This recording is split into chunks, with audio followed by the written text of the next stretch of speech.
Welcome to the Zoom memorial celebration for my husband, Harvey Goldberg. Harvey passed away, sorry, March 11th, a year ago tomorrow, at home, peacefully, surrounded by his family, singing to him into the afterlife. I kept waiting for the pandemic to lift so that we could have a service, and after waiting and waiting, we finally had a small family service at the Dixon Veterans Cemetery. The service included the military in dress uniform presenting the flag, and Wendy, my daughter-in-law, playing taps. Harvey was very proud of his time in the service.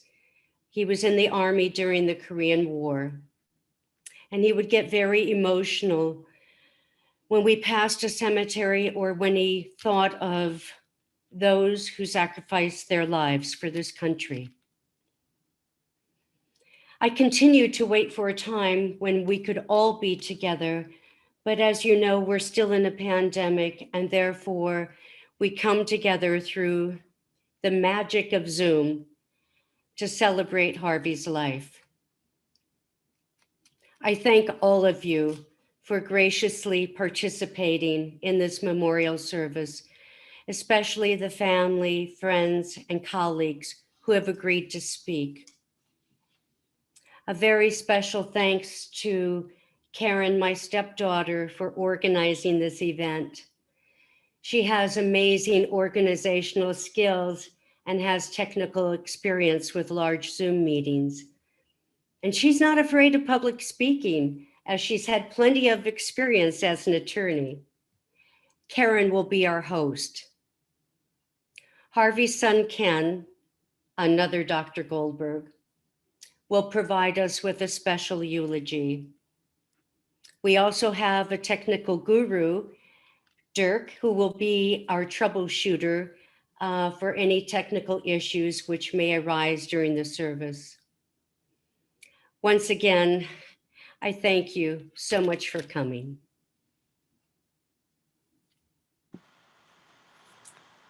Hi, everyone.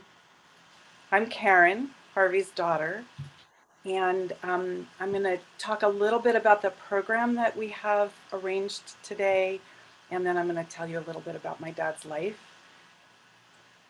So Mary has already graciously welcomed us. The next thing that will happen is I'll tell a little bit about my father's life, and then we have several people lined up to speak from our family, and then a eulogy will be presented by my brother, and then we will have friends and colleagues also speaking. And then I'm hoping that we'll have time for people who hadn't been lined up, who had asked to say something at the end before we go to breakout rooms. And we're going to do the breakout rooms by sort of by category. So it'll be family and friends and doctors and nurses. And if you want to move to a different breakout room, once you're there, you just come back to the main room and we can put you in a different breakout room so you can mingle with others as well. I think that's all I have. There's one more slide, Dirk, which is the one about the website that we created to memorialize my father. We'll show this to you again at the end, but if after the memorial you want more information or you have photos or stories or memories that you want to share, please feel free to go to forevermist.com/Harvey-Goldberg. And you'll see more photos there and more stories, and you can leave your stories there as well. My father, Harvey Goldberg, was born on March 7th, 1930 in New York City. His parents were poor. His father had numerous jobs, but often not for long, and he had a bit of a temper. My father's mother was known for her amazing pies and her gentle manner. And when he was young, Dad learned to play the accordion. And he played so well that he played in saloons for money. His father thought he might become a famous musician and be able to support his parents in style. Dad used to joke that my grandfather was actually disappointed when my father decided to go to college, something no one in the family had done before. And my grandfather worried that he would never amount to anything if he didn't go into show business. Years later, my father bought his parents the only house they ever owned and supported them the rest of their lives. In his early life, Dad worked as a soda jerk and he laid linoleum and he had numerous other jobs. He was a good student, but early on, he found ways to break the rules. On rainy days, for example, when his mother insisted that he put on his galoshes over his shoes, he would take them off in the lobby of their apartment building and stash them under the stairway until he got home from school. He was always a good kid with a little rebellion against the rules that he felt were unreasonable. Another example is that after his bar mitzvah, while the family was searching the neighborhood for a Shabbos goy to turn off the lights in the synagogue, my father rolled his eyes and flipped the switch himself. He was, however, conflict averse because his own father could be scary at times when he got angry, and Dad learned that fighting was not for him. He graduated from Yonkers High School in 1949, where he made some lifelong friends. He was an excellent typist. He was good at math and science. There's a story he liked to tell about going and playing duets with a classmate, Carol Rube, on the typewriter. One would play or type one hand, and the other would type the other hand. After graduating, he served in the U.S. Army, as Mary mentioned, during the Korean conflict, although he never left the United States. He was astonished when they signed him to be military police. He was the last person you wanted enforcing the rules. But fortunately, the job mostly consisted of filling out forms, which he was very good at. Once, he told us, he was stationed on duty outside the Canadian border in the winter. And after stomping for hours to keep warm, he started a fire using loose boards from an abandoned farmhouse building. And when he was reprimanded, he said, "Well, shoot me then. I was going to freeze to death." He married his childhood sweetheart, Joan Rabineau, in June of 1953, when they were 21 and 23 years old. He was then in college on the GI Bill, and they waited 5 more years to have me and then my brother Ken. He never quite knew what to do with infants. He used to say they were just noisy balls of protoplasm. But as we grew older, he loved to entertain and teach us. I remember vacations at a working farm in Pennsylvania so that we could learn where milk and eggs came from, being quite urban ourselves. I remember him bringing us up to the roof on the apartment building that we lived in to look through his little telescope at the constellations or a lunar eclipse. And when I was quite young, he brought me to the hospital where he was a medical student. And he showed me, among other things, the pneumatic tubes that they used to send messages from one floor or one department of the hospital to another. When we got to another floor, he opened one, and I was very surprised to find that it had a message for me in there, which I hadn't seen him put in. And I thought it was magic. And I had no idea how that had happened. But I told him then that I thought the MD after his name stood for Magic Daddy.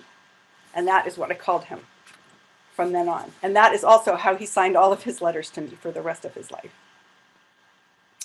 He was, as I said, a recipient of the GI Bill, which enabled him to go to college, something he expressed gratitude about for the rest of his life. He graduated from New York University with a degree in chemistry, and then from Downstate Medical School, specializing in obstetrics and gynecology. He used to say that he once thought he wanted to be a psychiatrist, but he was frustrated that he didn't know if he could really help anyone, and he decided to choose OBGYN because that was where the friendliest doctors were. In 1967, he moved to Sacramento, California, and joined the staff of American River Hospital and Mercy San Juan Hospital. An advocate for women's reproductive health and choice, he worked to establish the first Planned Parenthood clinic in the Sacramento area. Harvey was an avid pilot, and flying was one of the loves of his life. He got his license while he was still living in New York, and he used to fly friends and family to sightsee. I remember trips to the Hershey chocolate factory and the Corning plant in Pennsylvania. And when we moved to California, Dad became like a one-man flying tour guide. He took us and anyone who visited to Disneyland or Yosemite or one of any number of little unmanned airfields on the coast, particularly those near a restaurant. There was one in Half Moon Bay that we had to bushwhack our way through the woods from the airstrip to the restaurant. He flew the entire family across the country and back twice. He also used his skills and his passion for flying as a volunteer for several organizations. He flew search and recovery missions for the California Civil Air Patrol. He flew eye doctors to Mexico for Sea International, and he was active in the Flying Samaritans, an organization of medical professionals and pilots who flew to Mexico to staff clinics in rural areas. He flew over 6,000 hours, taking family and friends on unforgettable journeys. In September of 1991, he married Mary Doyle Rhymes in 2 ceremonies, one surrounded by Flying Samaritans in Mexico at the full lunar eclipse, and one in Sacramento, surrounded by family and friends. Many of you know Mary as a nurse as well as Harvey's wife. Most of you have probably attended at least one of the many parties that Mary threw to honor my father during his life. Parties to celebrate his birthdays, his flying accomplishments, and his legendary retirements. My dad used to joke that he had retired as many times as Frank Sinatra. After retiring from his private practice in 1988, he worked for the California Health Department as a medical consultant until he retired from that job in 2019. My brother and I attended the party for that retirement and were awed and delighted to see how much our father was loved by everyone who had worked with him and the many people who had wonderful stories to tell about how great it was working with him. We knew that he loved his work and the people he worked with, and it was wonderful to see that love returned. He loved people. He was a loyal friend. He could make a lifelong friendship from sitting next to someone on an airplane, on a flight. He loved his family, and he made time for his children and grandchildren. And he seemed to marvel that we'd all turned into amazing adults. He adored Mary. He lit up with her. He loved planning trips and adventures and parties with her. And in the last months of his life, he said to her often, "You are my everything." My father's remembered for many things. He was known for his sense of humor and his appreciation of a good joke. Everyone who knows him experienced his extraordinary generosity. If you spent time with him, you knew about his love of food, especially New York Jewish deli food, bagels sliced into 4 slices, anything he could slice paper thin, Nathan's hot dogs, food served so cold it would give anyone else a brain freeze, and his favorite dessert, New York style cheesecake. My father also loved music. He was an active member of the Al Jolson Society and traveled all over the country to gather with other Jolson fans. He was also a huge fan of Judy Garland. He could rarely watch a performance of hers without tears in his eyes. I picture him now, flying happy and free over that rainbow. He was much loved, and he will be much missed. Thank you.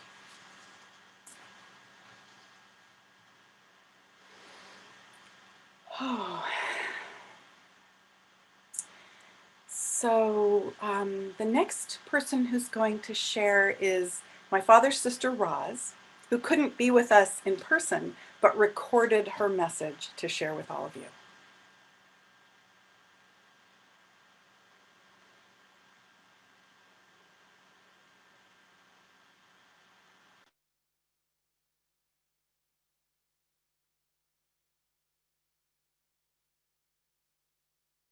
I'm Harvey's sister, Roz. I've always said everyone should have a brother like I have. We spent many wonderful times together. We flew together, we motorcycled, vacationed all over the country. Harvey and David would meet me at many air races. One trip, the three of us traveled to 4 different states together. When I lived in California, we'd fly to Vegas to meet relatives and friends. Harvey would pick me up on Sunday at 6:30 in the morning, and we'd motorcycle up into the hills for breakfast and ride around till noon. My longest trip by motorcycle was to the Reno air races. That was the day that the Red Baron crashed. My singing group would have parties. My brothers and wives were invited. One time, Harvey played the accordion for us. One of the group had brought it.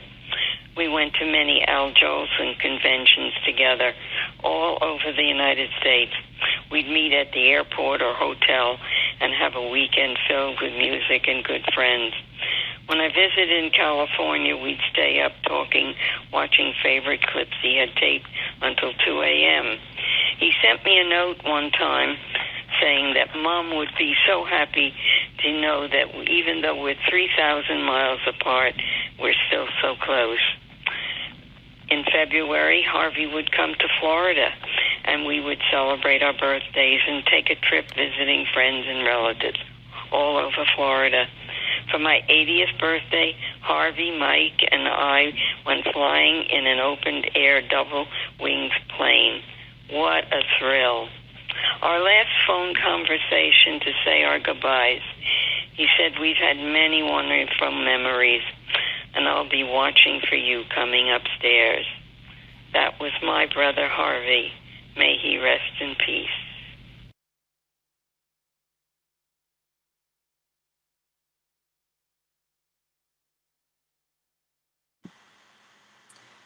So the next person who will speak is Rachel. And I just want to remind those who are speaking to wait a moment until you are spotlighted, and then make sure to unmute yourselves before you begin speaking. Okay, next up is Rachel.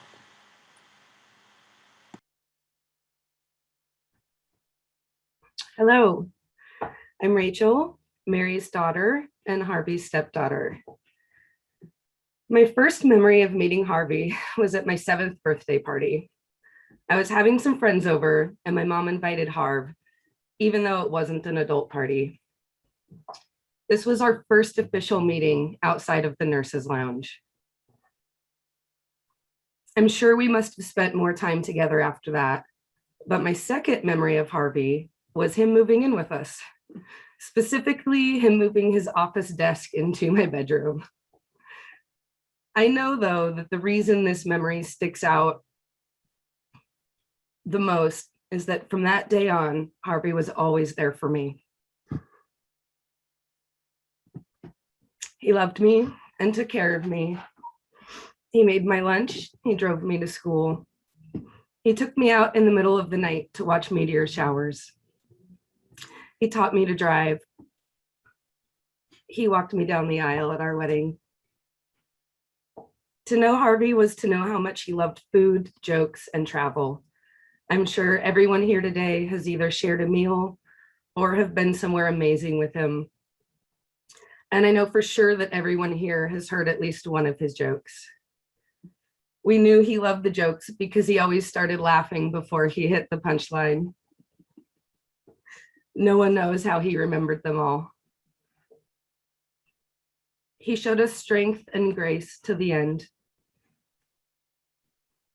We were all so lucky to have known Harvey and to have gotten to share so many unforgettable experiences with him and because of him. Thank you.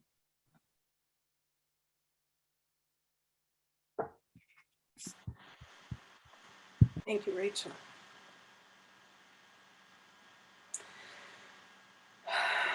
The next person we'll hear from is Ilana. Hi, everyone. I'm Alana. I'm Harvey's granddaughter. Am I spotlighted? Am I good to go? So I wanted to talk about a side of my grandfather that has not yet been mentioned, which is that he always said he had these milestones in life. And I think it would have been really, really comforting to him that he actually died right after completing one of his milestones, which was turning 90 years old. First, he wanted to make it to 80, and then it became 90. You know, he was always pushing for something bigger. And he also had milestones related to his grandchildren. So first, he wanted to see us all graduate from high school, which we did. And he also wanted to teach us all how to drive, which kind of fell to me because I was the only in-state grandchild. So when I turned 16, I spent a few days in Sacramento and he taught me how to drive. And I got to drive his car, which was like the coolest gift a 16-year-old could possibly receive, to just be put behind the wheel of a convertible in the Sacramento suburbs and be told, you know, go for it. But he did that, and he did it completely unflinchingly. And fast forward to the next summer after that, I was looking for some odd jobs to make money to save up for college. And so my grandfather asked me, well, why don't you come up here to Sacramento and I will pay you to drive a truck with me? So I went. And when I got there, I realized like he meant a truck, like a big truck. He was driving fruit deliveries for Rosemary to a summer camp in the Sierra in this big truck. So I said to him, I said, I don't know if I should be driving that truck in those mountains. I don't know if that's such a good idea. And he just looked at me and he said, well, you got to be a good driver because I taught you how. So that was that. We drove the truck. And the last milestone that my grandfather communicated to me was that he told me he wanted to see me graduate from college. Unfortunately, he passed away about 2 months before that happened. But knowing that he wanted to see that, I decided to play a little light trickery on him. And I had those kind of composite photos that you take a few months before you actually graduate, when I was wearing the cap and the fake gown and all that. And so in March of last year, I brought him those photos and I said, look, Grandpa, look at these photos of me in a cap and gown. Doesn't that make you happy? And he goes, no, you're not done. You still have to study. And then, you know, in true Harvey fashion, he turned to me and he said, so anyway, I'm reading this great book about Richard Feynman. You want to hear about it? And that is my last memory of my grandfather, and it puts a smile on my face every time I think about it. And that's how I'd like to remember him. Thank you, Alana. Thank you.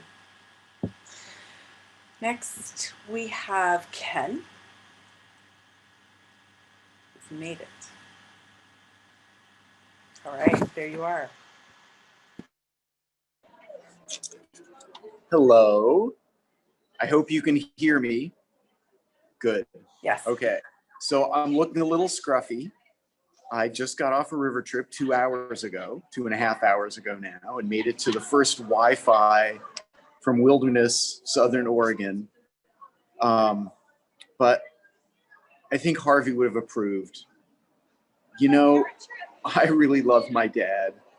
And one of the greatest things he taught me about was how to prioritize pleasure and adventure. He could disappear into potato chips and a tub of sour cream and only be found by his humming. And he was always up for an adventure. I'm so grateful I got to share so many with him. Learning to ride a motorcycle, learning to water ski, flying across the country in a small plane, rafting the Colorado, trekking in the Himalayas, and so many more. I'm sure that I'm partly was on this river trip because we took so many family vacations on river trips, and I learned to love it. And he was so adventurous for a kid from New York. To have followed that path was really quite remarkable. I have to also mention my friends he has so many great friends, and I think I learned a lot about making friends from him too. I wasn't going to come because I wasn't sure I'd make it. My friend said, "Hey, we'll do what it takes. We'll get up early. We'll leave camp. We'll drive whatever direction. We'll get you to your dad's memorial so you can go on this trip with us." And that felt like, in some way, it's honoring Harvey too. So, isn't all this focus on pleasure and adventure selfish, you might ask? Well, sure, sometimes. But I also learned from my dad that if you're going to have a long career taking care of patients, raising kids, having relationships and responsibilities, it's much more sustainable if you're happy and taking care of yourself. And he modeled that pretty well. He also really modeled being generous. You all know this. He was so wonderfully not materialistic. He would have loaned you or gave you anything he had. He was always ready to stop and drop whatever he was doing to take you out for a meal, especially if it involved flying. And that's how he showed how much he cared about people. He was very generous and loving in that way. And of course, you know, you've heard about his many accomplishments, so I won't start to list many of those, but I remember all the nights he would come home from a long day of seeing patients and spend the evening patiently helping me with my homework.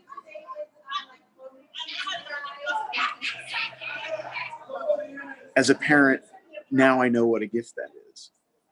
I mean, I don't know if our homework is as different as my kids' homework was from mine, but it's not easy to sit there and patiently wait and help your kid figure out whatever it is they need to figure out. And of course, his memory was remarkable. It was math and German and stuff. He would remember that I can't imagine anyway. But he truly gave what he had to give. And in that way, he was a great role model. I also know that I was only part of Harvey's life. He has so many long-term relationships and friends all over the country, and I'm so glad to see so many of you here. I'm also really glad I got to listen in to a few of the visits and phone calls he had toward the end of his life when he knew he was going. He was making the effort to say his goodbyes to so many of the people he had loved over the years. And I was really touched to hear him, probably the most available and open he'd ever been, just being himself. And maybe that's one of the best lessons he gave me. He had very little pretense. He was who he was. He wasn't pretending or trying to be somebody else. And in the end, isn't becoming yourself the greatest pleasure and adventure anyway? Well, thanks for coming. Thanks for sharing in my dad's life. Love to you all. Thank you, Ken. Dad would love that you're surrounded by friends just coming off a river trip to be with all of us.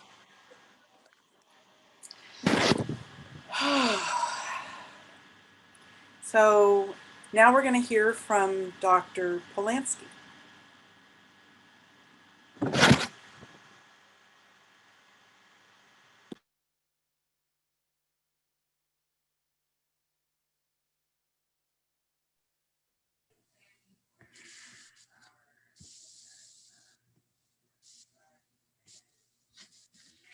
Hello, my name is Dr. Stephen Polanski, and my partner for my entire OB career was Dr. Marvin Cameras. I moved to Sacramento in 1975 and was part of the Air Force at Mather Air Force Base until I started practice with Marvin in July of 1977 when he finished at Edwards Air Force Base in the middle of nowhere in the Mojave Desert. We met Harvey in 1977 and have been honored to be his colleague for the past 40 plus years at Mercy San Juan Hospital and American River Hospital.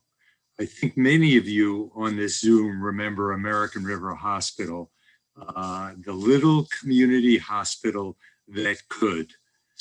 Harvey dropped his OB privileges perhaps a year before we started working following a serious motorcycle accident. And then a decade later, he gave up his office practice to do surgical assisting only. Finally, Harvey confined his assisting to cesarean sections only. Harvey was so loved by the nursing staff, and that is no exaggeration, that every time his career shifted, he had another retirement party. I have to tell you that I don't think another human being has had as many retirement parties as Harvey has. I think this wonderful memorial will be his last retirement party, but knowing Harvey, I'm not so sure. When Harvey closed his office practice, we absorbed a good deal of his former patients, and we were amazed, and kids, please cover your ears for this, to realize that all his patients were without a uterus. Harvey had the reputation of, let's say, being a prolific surgeon, but we never saw a happier group of patients ever. No periods and no pain. When Harvey was assisting at cesarean sections, he would unfortunately be abused by all of us at all hours of the day or night. He always made himself available, and all kidding aside, I never saw the man in a bad mood, no matter what the hour. If he was out at a restaurant eating dinner, when we called for him to assist, he would say he would skip dessert and be right over. What made his attitude even more remarkable was that the last several years, Harvey had significant leg issues, and it was very difficult for him to stand at the OR table, but he never complained. Aside from being with Mary or friends, there was no place he'd rather be. I have actually never heard Harvey utter a harsh or mean word, and as a result, he was absolutely beloved by everyone at both hospitals, without exceptions. He was an extraordinary human being. When Harvey assisted us at surgery, whatever the topic we were talking about, he would have a joke that fit the moment. His catalog of jokes was unsurpassed by anyone I ever knew, and he could recall them in a heartbeat. I cannot begin to tell you how many of his jokes started with a priest and a rabbi and an imam were sitting together in a bar. The other thing that Harvey adored and talked about during C-sections were the International Al-Jolson Society reunions that he loved to attend. He was also incredibly proud of his volunteer work with the Flying Samaritans, and he loved talking about his long history of private piloting and what vigilance it took to have decades of safe and accident-free flying, for which he was very proud.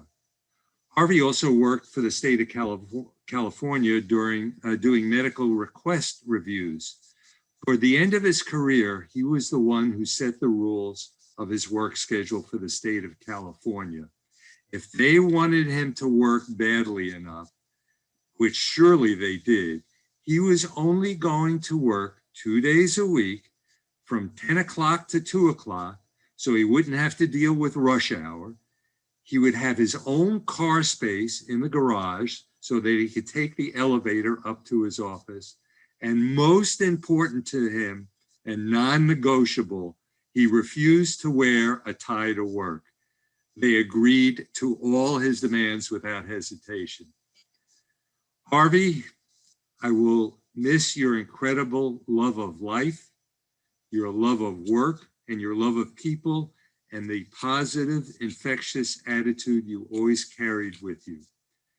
I can envision you now with St. Peter in the heavenly staff lounge, telling St. Peter the story of a man who walks into a bar with a parrot on his shoulder. The number of variations of that joke that Harvey knew will keep the two of them in stitches for eternity. That would be so Harvey. Thank you, Harvey, for a life well lived and a life well loved. Thank you.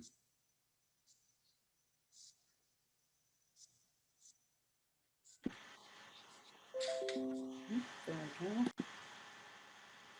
Thank you, Steve. It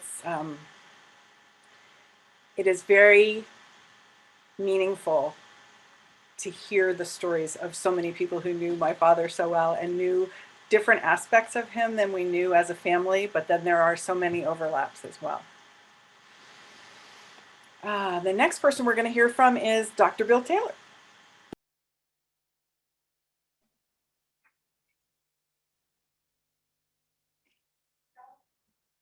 Greetings, everyone. I'm Bill Taylor, and I was a fellow physician with Harvey at American River Hospital in 1987. That's when we first met. And I've prepared my comments as if I were speaking directly to Harvey. Harvey, my good friend, thank you for the many joy-filled years and events we shared together. All who knew you have great memories of your continued happy, humorous, and positive outlook on life. At Mary's request, I've avoided repeating any limericks, especially those containing the terms Nantucket and Magruder that you were famous for. If there was a party going on, Harvey, upon arrival, you usually made it a more interesting event. Neither a drinker, smoker, or substance user, you knew how to just get high on life. Your long list of jokes, terrific memory, and extemporaneous speaking ability made you the perfect MC for many events. You were an outstanding physician. Your sharp mind, keen eye, and steady hand, available upon a moment's notice, were appreciated in the operating room well into your advanced years. Your good humor and outgoing nature made it easy to befriend you. One of your best attributes was knowing how to be a true friend. You always seemed to gain enjoyment from doing things for others and not expecting anything in return. Whether it was flying with the Samaritans or simply doing a favor for a friend. Simple things like driving the vegetable truck for a friend. Taking my son on his first Yosemite trip. Asking if I needed a ride to the airport on numerous occasions, or would I like you to fly me in a particular destination. I have to admit that I am not usually a relaxed passenger in a small plane, but when you were the pilot, you had my complete confidence. For a guy who had Al Jolson and his blackface performances as one of his primaries, your liberal views and your broad choice of friends was surprising. Your friends seemed to be chosen without judgment or attempting to pigeonhole them into some meaningless, non-specific categories based on wealth, social standing, race, religion, sexual orientation, or political attributes. I never recall you referring to your friends associated by any particular category as is often done. If you like someone, that appeared to be enough. We are grateful to have had the benefit of your friendship, which certainly made all of our lives better. What a great life. Why would anyone ask for more than a loving family and friends, a long, productive, and respected life, and the opportunity to do it all your way? Thank you.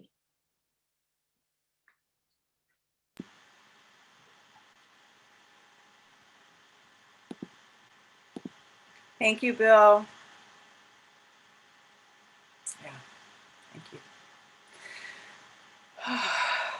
Our next person to share is going to be Dr. David Lerner.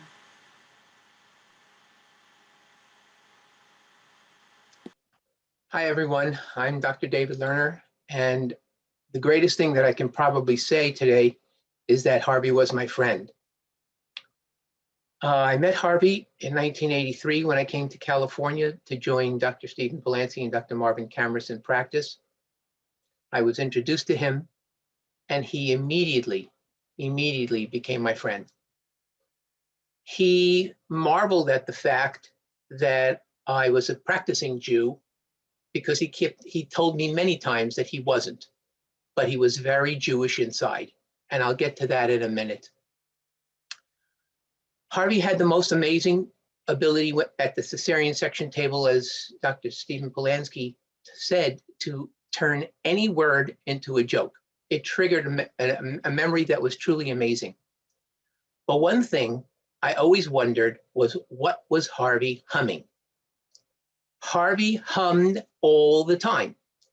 So probably after 10 years of knowing Harvey Goldberg, I got up the nerve to say, Harvey, what are you humming? What are you humming? And the answer was, I have no idea, which made me laugh more incessantly because I couldn't believe it. He was humming something and he had no idea what he was humming. And he had been doing this since I first met him. He was truly an amazing person because he never lost his temper. I had never seen him angry. I called him at 2 o'clock, 3 o'clock, 4 o'clock in the morning, and in he came. But one thing he would do is he would go into the patient lounge, get a container of milk, fill a full cup with as much ice as he could pack, and pour the milk over the ice.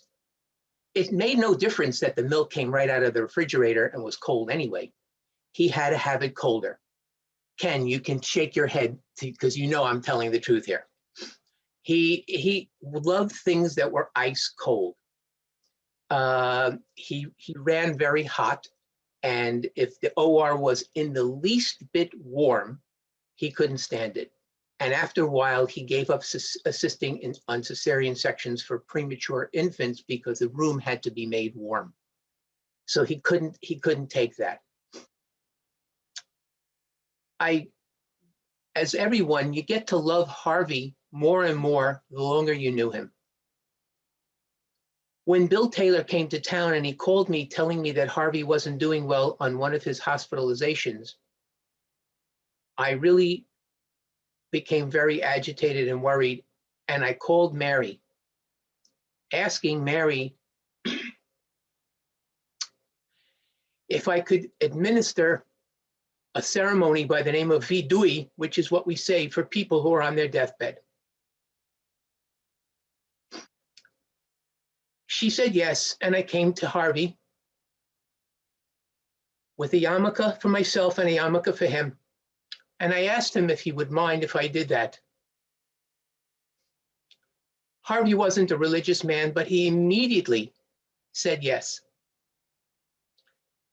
It was truly one of the hardest things that I have ever done, personally, religiously, or in any shape, manner, or form. However, it was truly meaningful for both Harvey and I. Mary sat at the bedside. She listened.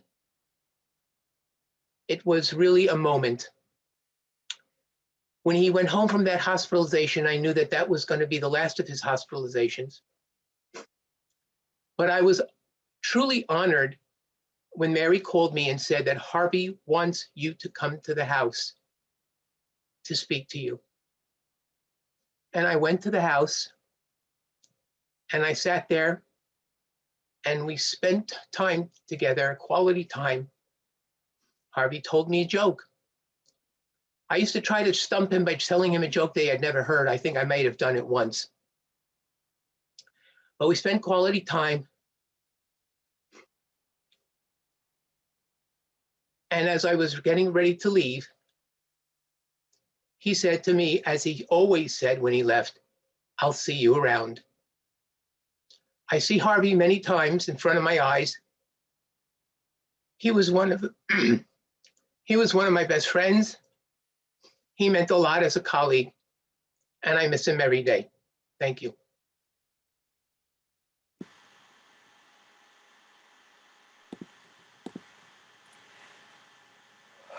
Thank you, Dr. Lerner.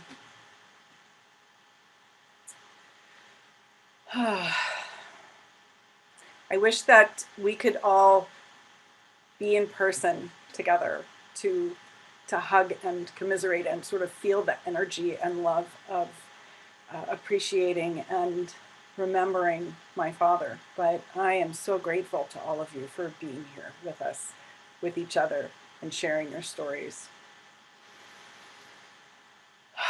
um, I just have a memory that I wanted to share when you talked about the glass full of ice. When we were growing up, my father used to do a thing where he would come downstairs, he would take a bowl, he would put ice cubes in it.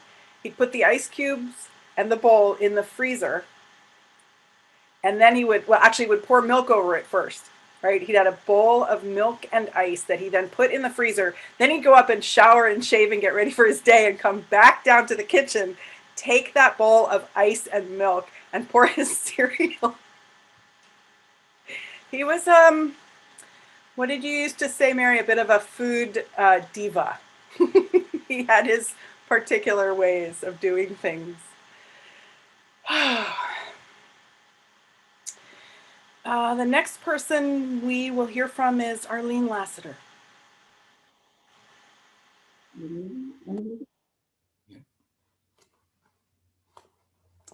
Good afternoon. I'm Arlene Lassiter, a nurse colleague of Harvey's. Harvey and I met over 45 years ago at American River Hospital. And he was a man who made a great first impression and a lasting impression. He had a joy of life and love of making people laugh by beginning almost every conversation with a joke. That's who Harvey was. My fondest memory of Harvey was when I told him that I had a terrible fear of flying. And he decided that he was going to take me on a plane ride with Mary and Susan Cook. We flew down to Monterey. And when we got to Monterey, there was dense fog. So we were descending through the fog where we saw nothing. And I had no fear like Dr. Taylor. It was just that I had complete confidence in him. And when we got down through the fog, we were just over the runway. And we heard from the traffic controllers, "Great landing, sir." And it was a great day with him.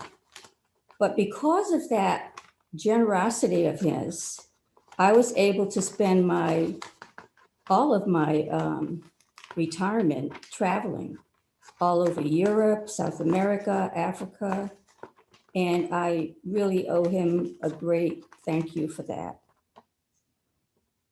He explained everything to me about turbulence and how the plane stayed up there, and for some reason now, not that it's my favorite thing to do, but it doesn't stop me from flying. Over the years, I enjoyed his and Mary's warm friendship, both in my home and their home in Carmichael. I also enjoyed their visits to Las Vegas, which they did a few times. And Rachel was with them one of the times when I was living there. The last meeting with Harvey was serendipitous, really. We were both on different ships coming back from Alaska, and we ended up in Victoria at the Empress Hotel. I have to show you a picture. This was the last time I saw Harvey. That was in 2018. And it was a wonderful trip. And it was wonderful seeing Mary and Rachel and her partner and Harvey. Like everyone else here, I will miss Harvey's presence in our daily lives. But I do believe his impact on my life and everybody else's makes him forever here.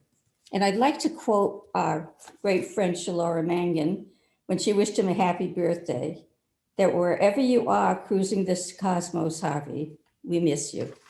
Thank you.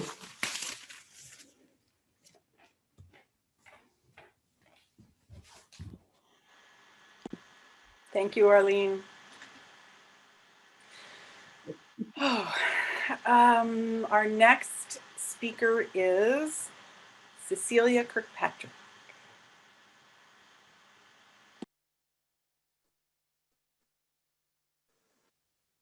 Hi, thank you, Karen.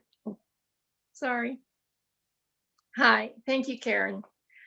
I've known Harvey since March of 1989. It's hard to believe that it's been 32 years since I first met this amazing man. And he first sang the song, the old song, "Does Your Mother Know You're Out, Cecilia?" Right away, I knew it would be fun working at American River Hospital, and we continued to have fun at Mercy San Juan. It's an honor to be here today to say a few words about someone who is so very special to all of us. Harvey was a great physician, a mentor, a special friend, and truly a legend at Mercy San Juan. There are so many things that made Harvey unique. He had an energy that surrounded him and attracted you to him. His sense of humor, his big heart, that smile, and the twinkle in his eye. But there was so much more that we felt when we were around him. Dr. Goldberg was a great physician. He was kind to his patients and always respectful of them and their families, especially during some very difficult times. No matter the circumstances, he took the time to sit down and listen to them. One of his greatest qualities and a lost art. But it wasn't just with patients. As a manager, I knew that he truly cared about each and every one of the staff. He listened and was interested in what you had to say as a person and as part of the medical team. He never made any staff member feel inadequate or that they messed up. Harvey always took the time to guide them and make them better. He knew the importance of being a mentor, especially with new staff. He helped to improve the skills of many of our OB techs and encouraged them to advance their education. The staff loved working with him. And on any given day, before the OB could ask, they'd be on the phone calling Harvey to assist with the C-section. He'd be there in minutes. He could change the mood in the OR, ease a tense situation, mellow out a grumpy surgeon, or speed up the slowest surgeon, all without offending them, much to the appreciation of all the staff. His jokes and storytelling skills were his trademark, and he kept many of us going on the worst of the days, but always showing respect to those he was talking with. Harvey was a true gentleman. Harvey probably never met anyone he didn't like. A CEO, housekeeper, physician, tech, clerk, nurse, or a manager. We were all equal in his mind, and the staff always knew he had their backs. He brightened everybody's day by just showing up to visit. Even if he forgot to bring Krispy Kreme donuts with him, he took the time to see how everyone was doing, telling us about his latest adventure, a trip to New York, his recent flying Samaritan trip, a great movie that we just had to see, or a good meal that he and Mary just experienced. Harvey was so many things, but most of all, he was our beloved friend, and we have learned much from him. He is so missed by Mary, his family, and all of us here today. We have been truly blessed to have known him, to have worked with him, and to have loved him. The C-section rooms in the halls of Mercy San Juan will never be the same without him, but his spirit and his laughter will live on in all of us. And because of him, we are all better people. Although I am saddened that the new generation of staff will never have the pleasure of working with and knowing Harvey, I hope that those who are still working will play forward some of his kindness, his great listening skills, and share stories of this wonderful man. Mary, I love you, and I thank you for the honor of letting me be part of the celebration of Harvey's life. He is missed by all of us. Thank you.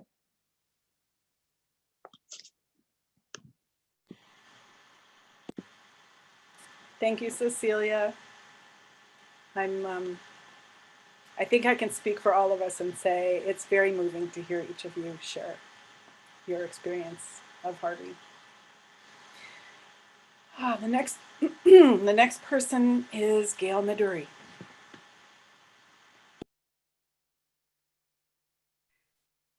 I'm going to preface what I have to say by telling you my computer's giving me messages that the internet is unstable, the bandwidth is low, and the horses are out. So you're going to have to, I hope that you'll get most of this because it's put together with great love for a wonderful person. 40 years ago, I went to work at American River Hospital as a new nurse, a new nursing supervisor in a new job. And I probably speak for many of my colleagues when I said, I found Harvey kind and generous, cheerful, good-natured, and a relentless master joke teller.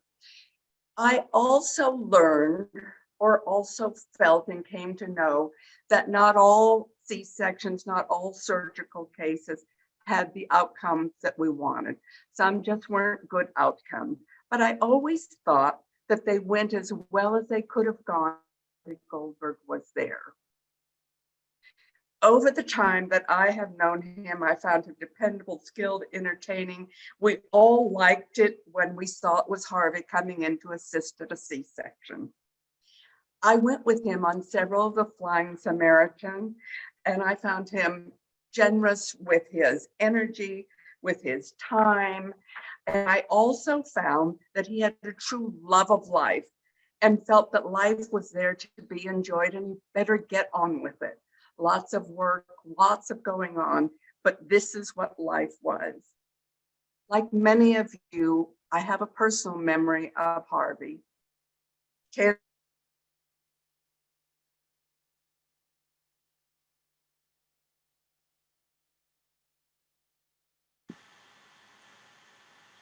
Let's give her a moment and see if she comes back.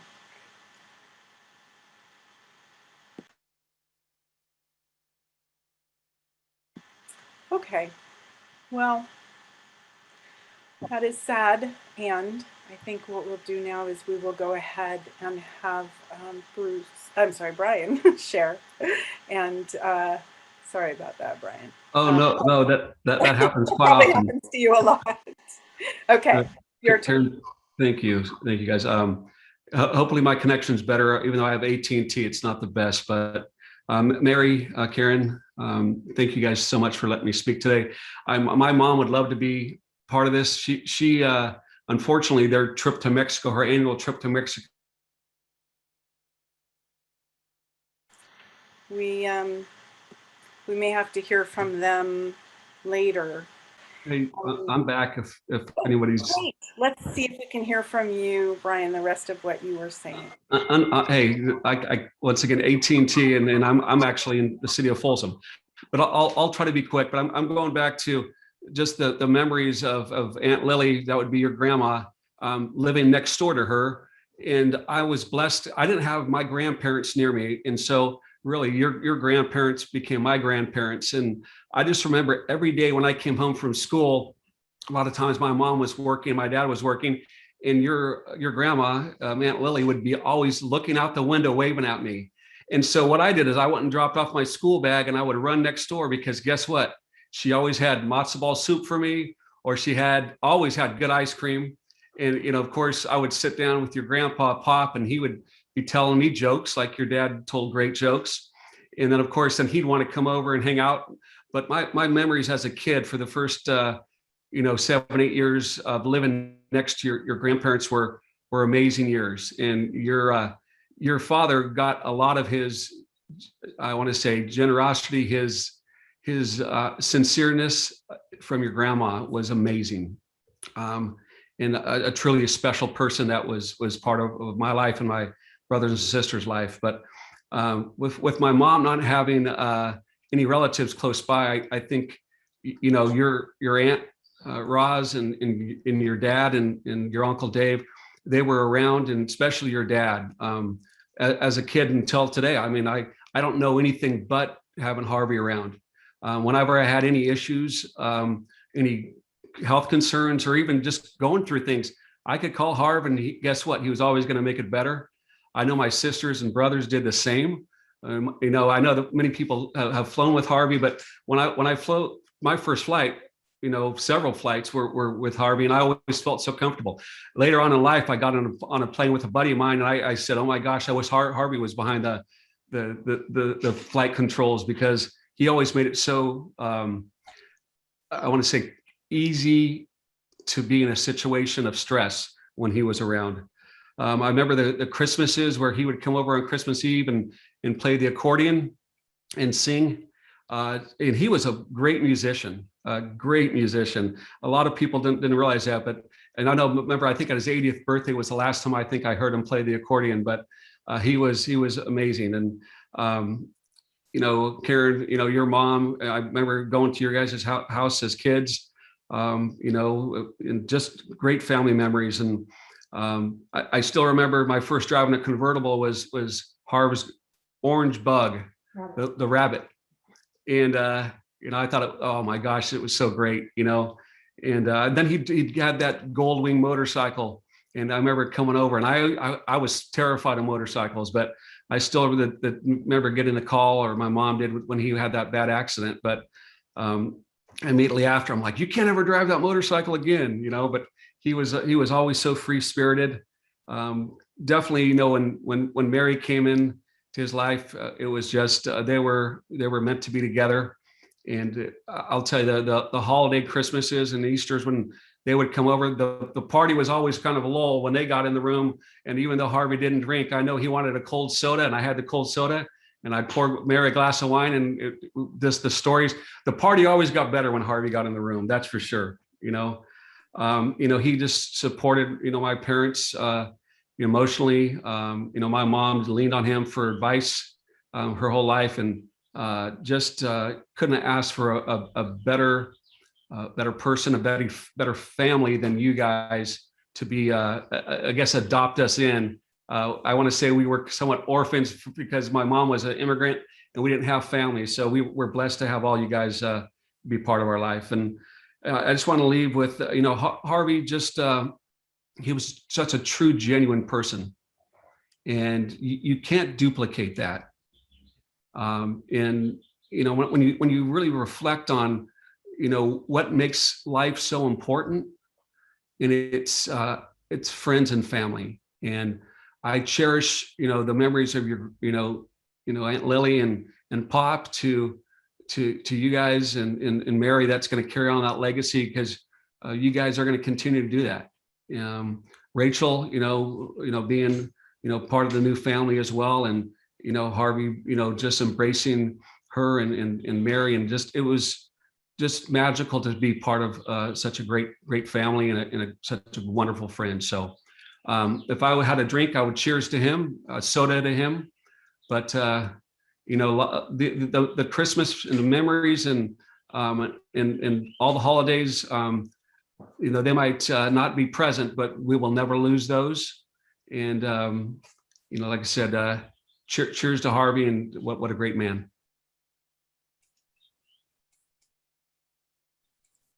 Wow. Thank you, Brian. I think this is an aspect of my father's life that you talk about. Maybe many of those of you who are here experienced that sense of, you didn't just become a friend, you basically became family. And I feel like our families, I don't know who adopted who. It was very much a merger. I've always felt like your parents were like aunt and uncle too. I can't go to Sacramento without stopping by and seeing your mom. Thank you. Thank you. I think we're going to see if we can hear from Gail again. And then if not, we'll go to a few more people before we move to the breakout rooms.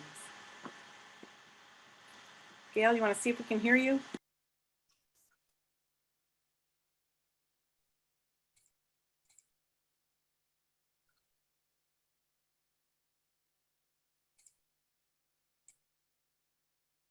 I'm not sure it's going to work. It goes in and out. So I might have to just send in my remarks. Okay. Well, I want to say this for you, Gail. Thank you for preparing your remarks. I'm sorry that sometimes technology doesn't work us.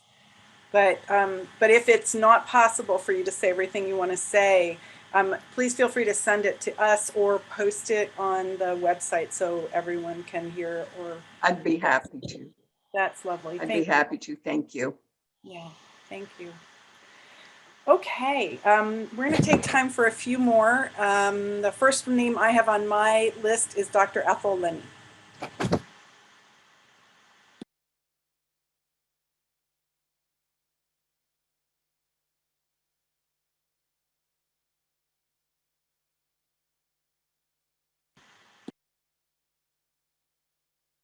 You need to unmute yourself, Ethel, then we can hear you. Yeah, there you go. Got it. Is that working now? Yes. Hello? Good. Yes. Okay. Thank Yeah, you. my name is Dr. Ethel Lenny, and I've had the privilege of knowing Harvey and Mary and their families for almost 30 years. I'm very much honored to be part of this. Harvey's been such a good friend to my family, myself, and he's going to be sorely missed as an authentic, caring, loving person. We're all remembering Harvey as a husband, a parent, grandfather, and dear friend. His authenticity comes through in so many ways. And Harvey, you know, was in obstetrics. Some of you, and I know names from prior speakers, I was involved a little bit with that, with state programs for many years. And Harvey is always a good sounding board and give excellent advice in a very collegial, friendly, honest, and decent way. I don't know if, of all these great skills, it's very hard to come up with what his best one was. His professional skill as a physician was very high. His personal kindness and understanding, his expertise as a pilot. He flew my family, myself, all over the place, and it was so much fun. In fact, my son, who's in London, won't be part of this because of time constraints, is not able to, but he'll be watching the recording. And Harvey is a good person to give advice to all of us. I think helping others was a real important part of his life. He helped so many people in so many different ways. I think, to try to cut it short, the perhaps strongest thing that I will stay with me with Harvey was that he was a great jokester, and you could always go perhaps in with a very long face, but leave with a smile on your face. My late father said to me, and he was a man of few bits of advice who passed away 50 years ago. He said, Ethel, you can lose everything, but never lose your sense of humor.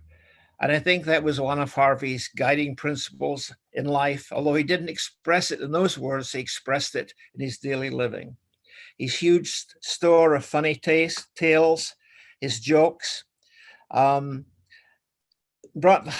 many people to a much better place than they have been. I always remember him as a friend, a colleague, and supporter of our family. And Harvey, I hope you rest at peace where you are now.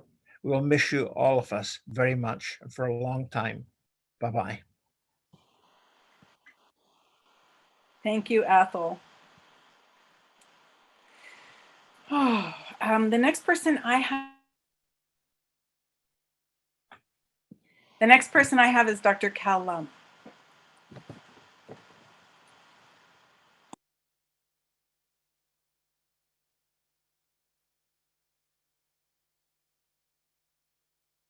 Can you hear me? Yes. Oh, good. Well, thank you, Mary, Karen, and Ken, for having me. When Ken spoke, I was reminded of the time when we were in the operating room, and Harvey was so proud of you, Ken. He couldn't stop talking about, my son guiding us down the Colorado River. He spoke about that endlessly, and I think when you mentioned your experiences as a guide, I remember that whole month that your dad talked about it. So, thanks for bringing that one up. Your dad and I worked together, and we flew together for about almost 20 years, from 76 to 93. We were on the staff at Mercy San Juan. And some of the places we went to, I'll never forget. We flew to the World's Fair in 1986. We flew down to the Baja Medical Clinic several times. And, those experiences were just unforgettable. And we would love to fly to Mendocino for dinner. And then taking off at night over the ocean westbound, where we just kind of lose the horizon and just see the stars in the sky and the reflections off of the ocean. Those are things that I'll never forget, flying with Harvey. Anyway, I stopped flying in 1993 when I changed positions. I left Mercy San Juan and took a job at North Bay Vaca Valley in Vacaville. And I stopped flying. Anyway, fast forward 23 years, and about 3 years ago, Harvey and I got together for lunch one day in Carmichael.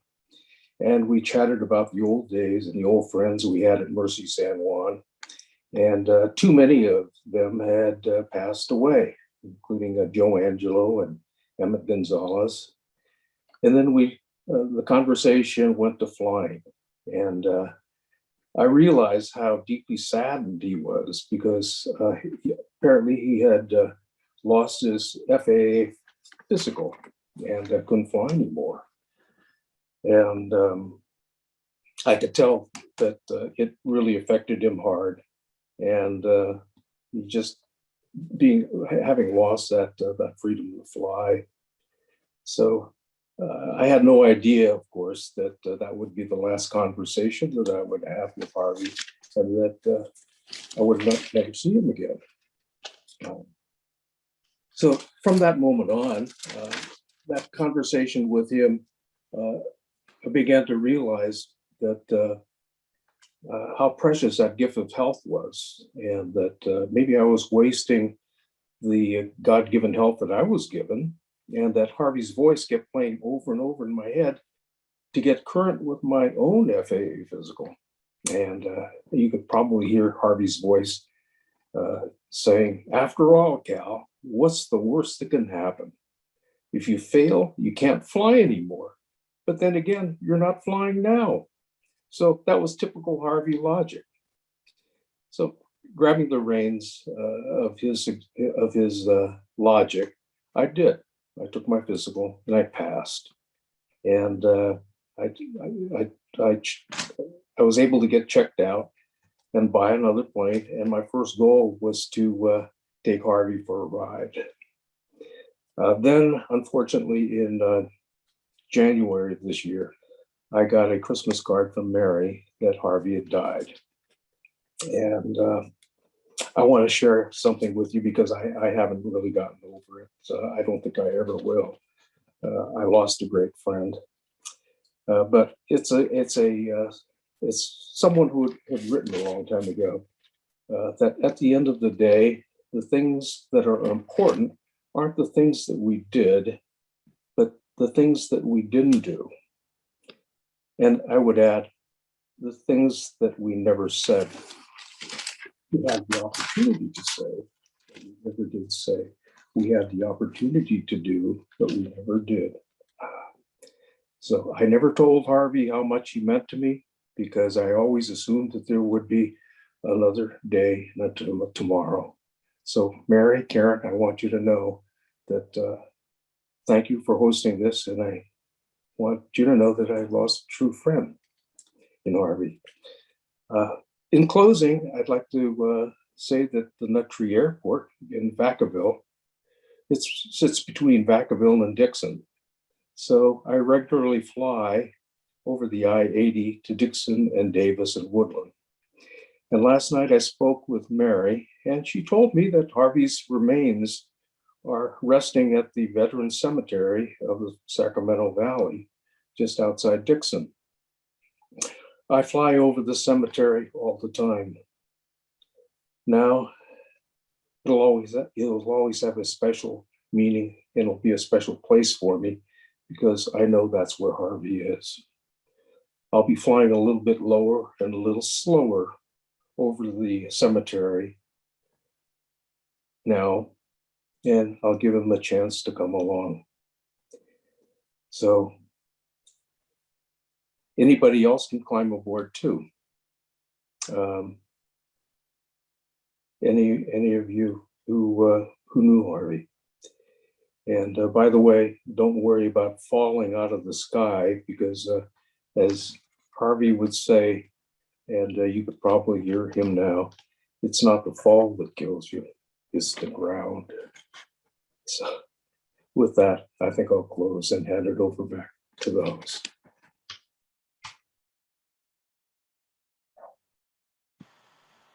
Thank you, Cal. It's my father always spoke so highly of so many friends and all of the adventures and jokes and meals and travels and times that you would spend together. And I imagine, even though he is buried at the Veterans Cemetery in Dixon, that when you're flying, that's where he is. That's where he is. And really, I think, wherever someone's being generous, wherever someone's telling a joke, wherever someone's sharing a meal, my dad's there with you, with us. We have a couple more. Ann Martin. Okay, am I unmuted? You are. We can hear you. All right. Well, thank you, Karen, for doing such a great job moderating this. It's really, nice to see your dad be proud of you. But I am Ann Martin. I live in Placerville with my son, Kyle, who has a very severe physical disability. A lot about what I want to say about Harvey are things that meant a lot to Kyle and I as a team. To have Mary and Kyle in our life was, just wonderful. Harvey was our friend for 31 years or more. I can't actually remember. So, but today I'm speaking for my son and I that how supportive Mary and Harvey were of my son and visited him often. Just coming by, bringing us lunch, keeping us company. It really was an amazing thing. We always look forward to their visits. On one occasion, we came down and met Mary and Harvey in Rio Linda and flew the Cessna to Half Moon Bay. Well, actually, Harvey and Mary flew the Cessna, and just to get out of the heat of Sacramento. And even though my son needed a lot of physical assistance to get in and out of the plane and then walk with a cane, Harvey and Mary were so patient and welcoming. They sang show tunes as we flew along. And it was quite an adventure for both of us to come soaring through the high fog and down onto the runway. I still have no idea how somebody does that, but it was pretty spooky. On the way home, it was 107 in the Valley Airport. Sweaty and tired, we still look fondly back at that great adventure. Another fun event was Harvey's 80th birthday, and I knew Harvey liked to play the accordion. And I located an accordion club in Sacramento and got someone to come out and entertain the group, which was really special. It was so much fun watching Harvey and his sister Roz sing along with the accordionist, just like they used to do on the Staten Island ferry. Harvey and Mary, it was a team. It wasn't just Harvey. It was never just Harvey. So, I want to thank them for that friendship.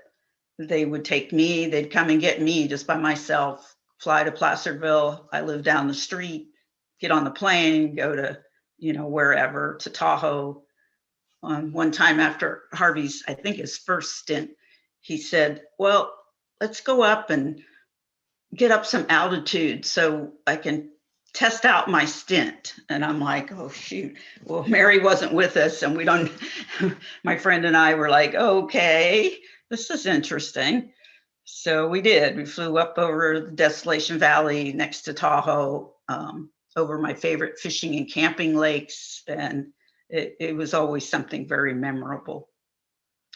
Later down the line, more recently, Mary and Harvey would come up for dinner at the Forester, which is a local German restaurant in Camino.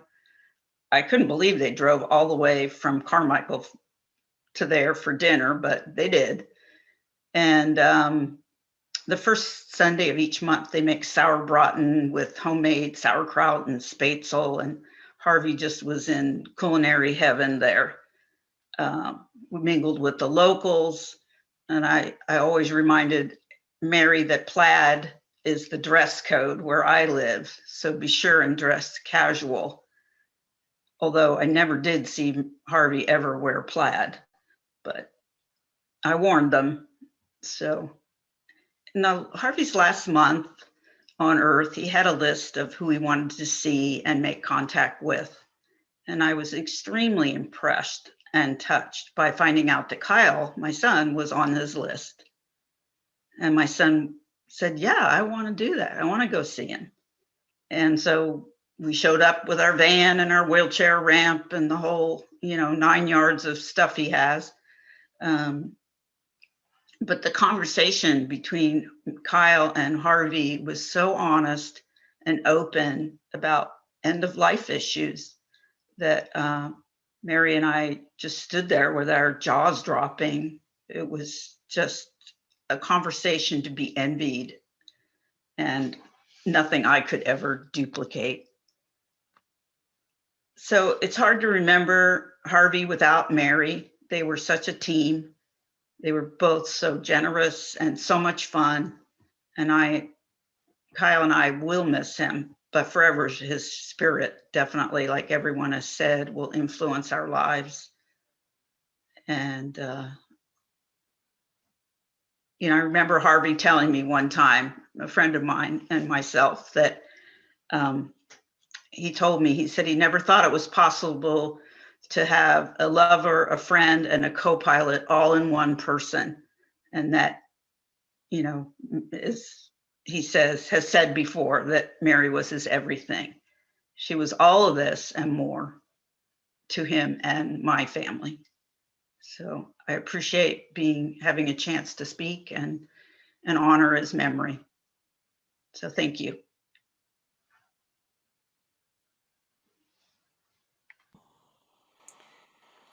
Thank you, Anne. Now, in the interest of everyone's time, we're going to move into breakout rooms, and and then Mary will say goodbye before we do that. But just I want to let you know we've divided people into breakout rooms by, I think I mentioned before, family, friends, and doctors and nurses, who are obviously also friends. But if you are in a breakout room and you'd like to move to a different breakout room to socialize with some of the other folks, you'll need to just leave the room, and that'll bring you back to sort of this main room where our tech wizard, Dirk, will stay, and he can move you into whatever room you want to be moved into. There will be hosts for each of the breakout rooms. My daughter Ilana is going to be hosting, I think, the Friends room, and Rachel is going to be hosting the doctors and nurses, and I will be hosting the family gathering. But I may be somewhat delayed because we still have a few people we have to sort of assign to the breakout rooms. So when you get to the breakout room, just know that we'd like you to take turns talking to each other so people aren't talking all over each other. And people will continue to come in for the first few minutes while we get everyone assigned to a room. And I think that's it. I want to thank everyone and turn this back to Mary.